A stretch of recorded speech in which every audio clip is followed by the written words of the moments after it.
Today I'm going to show you how to install LVP flooring planks together.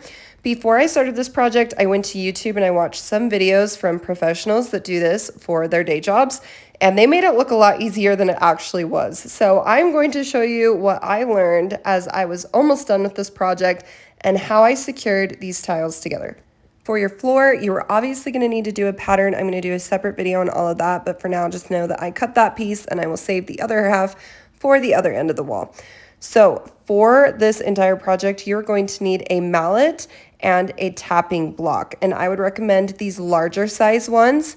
It is what protects the end of your LVP planks so that they don't get ruined or chipped as you are tapping them in.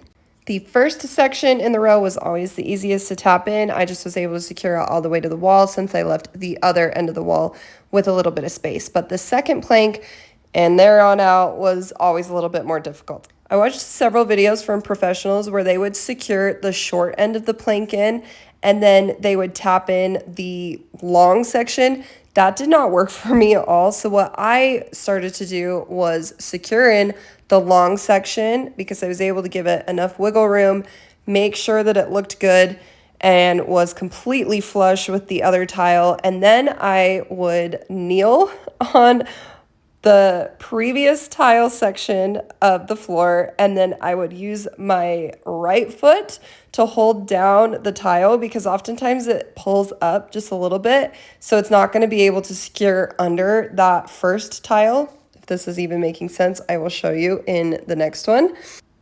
Okay, so here's another example. I'm taking my new plank and I'm securing it in long ways. Make sure that it clips in and everything is completely flush. And then I take my tapping block and my mallet while I hold that section of the plank that kind of pops up with my right foot down. And then it's able to just secure completely under that previous laid plank. I was pretty gentle with this. I made sure that they were moving, but I didn't, hit them too hard because I did break a few, and that starts to add up if you break too many of them. I am a very visual person, so every time I go to do a project, I have to watch numerous videos. So here is one more angle and view of how I secured that plank into the next row. So make sure that the long side clips in and is nice and flush. Oftentimes, it just is popped up a little bit because of how secured it is into that previously laid tile. Then I take my right back foot and I hold it down so that when I'm tapping it with my mallet and my tapping block, it can go completely under and clip in to the tile on the side of it. Sometimes even after I had secured it into the plank on the side of it, I would have to re-lift it up a little bit. There were even a few of them that I would take my tapping block and I would secure them on the joint between both of the tiles or planks, whatever you want to call them, and I would tap it in. And then, sometimes they went in perfectly and sometimes I would have to go all the way along it and tap it in like that.